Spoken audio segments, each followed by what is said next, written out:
My entrance with this adventure. Down and down I went from the real UNUverses into the darkness of the psych realms. I made the decision, and at the same time I questioned myself. As I went through the deep dark border, then into the etheric realm, I was suddenly with an encumbered body once more. My real freedom from the seventh life level was now left behind as I had to continue downward into the God realms of time and space.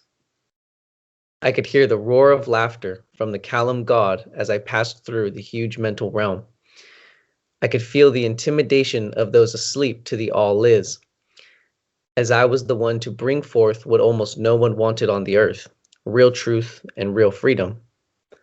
As I flew ever downward to gain the experiences I needed as a collective impression before entering the limited physical body, I continued to experience the restrictions of the bodies I was taking on once more. As I went through the causal realm, I could sense the memories once again of all those lifetimes of torture and cruelty, from the invented systems of control, and finally to the life I had on Earth before this one as the Golden Warrior. As I continued on, I was feeling the drudgery and involvement of so many minute emotions of the past that were crawling all over me as I went onward through the astral realm and then finally into the vast darkness of the solid physical realm. With the darkened sky in the background and millions of stars sharing their light, I could see the earth very clearly as I passed the moon off to my right. As I felt myself being guided to my position of return, I was wondering how I would make it through another tested life on the infamous floating rock, the Earth. Closer and closer to the Earth I sailed until I went through a cloud layer that was spread so far and wide and high above the vast land masses. I flew with invisible wings from horizon to horizon like a bird looking for its nest. With my great view, I could see the dotted lights of civilization everywhere, as I soared down into the place that I would be starting my new earthly experience again. It was a very rainy evening in the location of my destination, and at some point I penetrated the walls of some unfamiliar building, then into a room where a woman was lying on her back. I felt very resistant as to being here, and I felt the presence of others with me. Opening scene 1. I was born to a farm girl from the northernmost state in the US, Minnesota. My new mother was lying on the hospital bed, making funny noises and looking up at the doctor and trying to push my new little body out. I could sense that she had done a good job creating the body for me. I was actually viewing her from one side of the room and at the same time moving back and forth from the little body inside of her as I was practicing my escape. I did not want to get caught in that little vehicle just yet, and so I was preparing it to loosen up. Even before I arrived in the room, I knew that I was in the wrong place, yet I had to be here to get everything started with my new life. Watching what was taking place was not really of any interest to me, because I had been in this scene so many times before, and somehow I survived it. I already knew the Earth was a strange place, but I was here for a reason, and somewhat willing to get on with it. One may wonder how I already know all of this, and so to find out more information is in Book 1 of the Adventure Is series, From Then to the New Nowness. Well, I was not entirely in the body yet. I still had the advantage of being outside of it, and at the same time experiencing it without any restrictions. After thousands of lifetimes, I had learned so many lessons about the physical bodies I had taken on. Suddenly, and wouldn't you know it, I saw my new body come screaming out of my new mother. As I watched, I knew I really didn't want to be here. I turned to my friend who guided me to this place and said forlornly, "Rebazar, I really have to get in that thing again? I know I agreed to this, but now I am not feeling too good about this place. I already miss Shiz and my home on the 7th life level of the ALLLiss." He laughed a bit, then nodded his head up and down so slightly. The impression I received from him was that I need to learn a lot more, and this life would do it for me. I had already been shown why I was coming into this life, but now that I was here, I didn't want to go through with it. It's like being a child and you're told about going to the doctor, but when you actually do, you want to run. My new mom was very young, too young at this age to have a kid, but she was tough and had a strength about her. I had many moms before this one, and I knew what relationships were like. A lot of drama. There would be a lot more drama to go through as I grew up, and then to get through before I would be able to get on with what I was here for. It was March, which meant I was a Pisces, far from my real element, the great ocean of life, which the Pacific Ocean was a reflection of in the material realm. I knew that I had to do something to get this girl's attention so that I could live where I wanted to, but I was really too small to make a difference right now. I wanted to get to the big ocean on the west coast, where I had been in my previous life, from then to now, the return of the real, that I write about in Nubook 1. Well, here I was only several minutes old, and I was already thinking about getting on with things. The real me knew what to do, but I had to wait for the little me to get bigger and become familiar with this new life and all the human silliness I would be dealing with. I already knew my new mother was a very independent girl of 19. She was a little young to handle me, but then again, I had to enter somewhere, and she was the best choice at the time. I think the whole idea of having me was against her will. My new dad was the one who wanted to have children. Most people don't know they can choose their parents for the most part before coming back into a new life on Earth. People on Earth seem to think that they have made the choice to have children, but it takes an agreement from all those involved. After the new little vehicle exited her body, I was taken to the cleanup area where two big people who I had never seen before eventually brought me back to my new mom. We both sat there looking at each other. She would smile, and then I would try and smile, but it was hard because the lights in the room were so bright. And the new body that I was in felt so weird and restrictive. She didn't seem to realize that I had just come from a very dark place, and now I was in a whole new world. This was not fun. If most people paid attention to each lifetime they are destined for, they would begin to see the real cycle of birth and death. However, what happens is they get caught up in the illusion of the formulation of what appears to be life in action, when in reality it is merely a process that we are all going through to become more aware. Through the restriction of a physical body, which is the elementary stages of the real you, each one of us eventually becomes motivated to explore beyond all that has been considered in a material sense and move ourselves into a real life. After this and that went on for a while, I was getting sleepy. I wanted to dream about the big body of water that I would be living near, once I got something decent to wear and some shoes that fit. I began to realize that these people really didn't understand my nature as to the kid I was, and that I was born to explore and live the adventure. Someone who wanted to get on with things. I had a lot to do this time around, so much more than my mom would ever know. I didn't have time for all the funny little things that I knew my mom would put me through, but I was willing to, somewhat. I'm sure by now many are wondering how this little innocent newborn knows and sees what I do. Simple. I was trained to be more aware, not an intellectual, but more real and centered.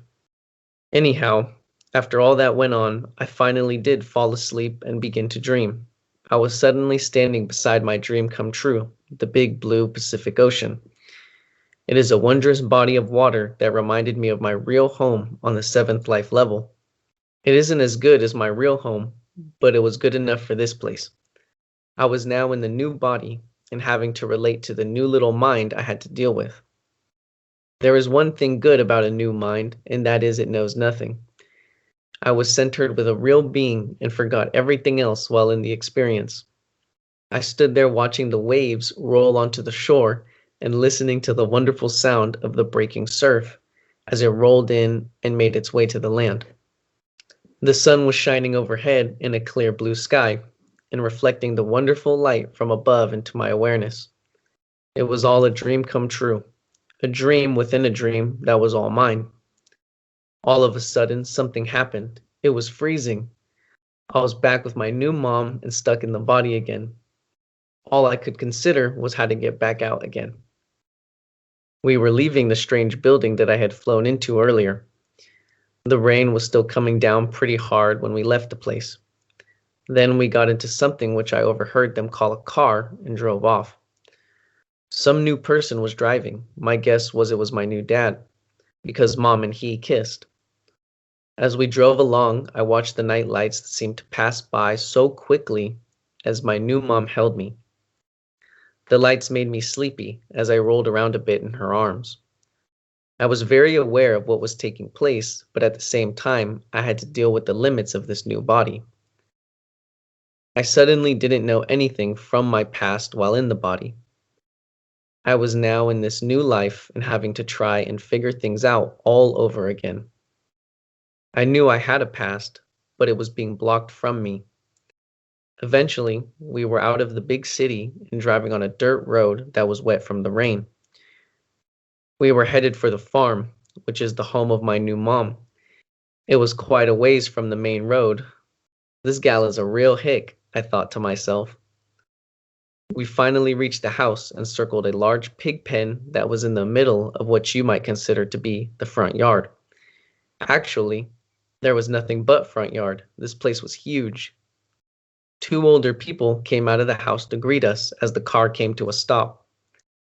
I patiently watched and waited as the big people did their role playing with each other and made the scene rather humorous as I watched. The older woman came up to the car and said, Let me see the new baby, Maxine. as she began to tap on the window while the rain was drenching her. I had to laugh to myself as she was being drenched. Mom smiled and said, Okay, let me get out of the car first, Mom. well, this was nice to know. My new mom was Maxine, and this was her mom. Now I was wondering who my new dad was. No one mentioned his name at all. They were too interested in me. I watched the rain as it hit the windows. The stuff was real fascinating to me and kept my attention the whole time. My mom opened the door and handed me over to her mom while she made it to the house, as Dad was following behind her. Mom's mother really seemed like a nice old gal, even while she was all wet. After the long ride, I was getting a little hungry and bored. I soon realized that no one was going to listen to me until I made some real noise. So I started to whine a little. The old lady just rocked me and tried to shut me up. I could tell that she wasn't getting the message yet. Not at all. Mom and Dad didn't seem to notice either, since they were attempting to take off their wet clothes. I knew I had to do something more straightforward. Okay, I thought. Here it goes. Then I let them have it with both barrels and screamed at the top of my lungs. At first, real funny, as everyone started running around and wondering what they should do first with the little baby. It sounds like he must be hungry, said my new dad, as he was trying to shake off some water from his clothes. Wow, I thought, this man can read my mind. I soon began to realize that I had a pretty cool dad. I was really hungry and they did the right thing to feed me. It is the best thing being held and fed at the same time. After that attention getter, I knew all I had to do was scream a little and things would be fine. After that little meal with Mom, I was so content and mellowed out. Mom put me on the giant sofa so that I could watch the big people move around and do their funny things. Then I fell asleep and went back to the Pacific Ocean. I was standing in the bright sunshine again and enjoying myself as I looked out over the clear blue water. I could see some big fish in the distance jumping up and down. I loved this place and how real it always seems. I knew that I had been here before, but it really didn't matter how I knew. All that mattered is that I was here now. I stood for the longest time just looking at the great ocean and all the reflection of the sun pouring down upon it. This is really living, I thought to myself. After a while, I returned to the farm with the elders. All in all, everything seemed pretty cool with these people. Time and events moved at their own pace here, and I was fine with all of it. I got to hang around while everyone else just kept busy doing all the things that farmers do. Mom and Dad really wanted a place of their own, but they were so young and had no money, and so they lived on the farm with my mom's parents. The first evening at the farmhouse is something I will never forget, but I soon did as I grew up and older. Scene 2. Every day was like the day before for me. Just take it easy and let the big people do what they do best. From what I was seeing, they seemed to know what they were doing. I was the March baby, and it was now July, a hot summer in the north. Not only was it hot during the long, long days, but the bugs would bite you for most of the evening when you were trying to cool off. This place wasn't all that comfortable. I was so little that it was hard for me to scratch myself. There were always these bothersome flying things that would buzz around you all night. These creatures were everywhere and on duty all of the time. It was hard for me to imagine they were all over the entire state. I thought they were just following me around wherever I went, clearly searching for fresh new meat. I overheard my dad say that these bugs were the state bird, whatever that meant. Day and night they were always around, biting me and making me feel itchy. It really sucks to be itchy when you cannot scratch. With all of this torture going on, I was very motivated to go into my dreams and be there most of the time. One afternoon, the old lady carried me out with her to feed the pigs. I knew they were pigs because they sure didn't look like goats. They were yucky and really big compared to me. She fed them potato skins. Actually, they liked anything she gave them. I was hanging on to her as she was feeding the beasts their meal.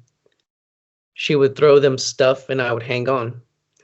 She almost dropped me once, and boy did my eyes open wide. I never realized I could react so fast. I was so startled that I forgot to cry. I wasn't really much of a crier anyhow, since I had everything I needed all of the time. Therefore, I figured I would just enjoy the ride and act out being the strong, silent type. Being my size wasn't that bad, except when strange things started happening in my pants. That's when it became rather uncomfortable. The maintenance service on the farm was very good, and I was kept neat and tidy all of the time. There was one thing I noticed that really stood out. The old lady took care of me most of the time. Mom was usually in town and working as a waitress. My new dad, whose name I still did not know, would go into town also, working as a printer. As for me, I never left the farm. Mom and Dad would come home at the end of each day, and then they would be real friendly to each other, just like the birds and the bees. They would also play with their new little baby, me. It was a great time to be a baby. Time passed at its own pace, and as it did, things began to change. It was easy to see that Mom was a rather strong individual and usually liked to have things her way. She was always rather determined if she decided something, while my new dad was more casual about most events.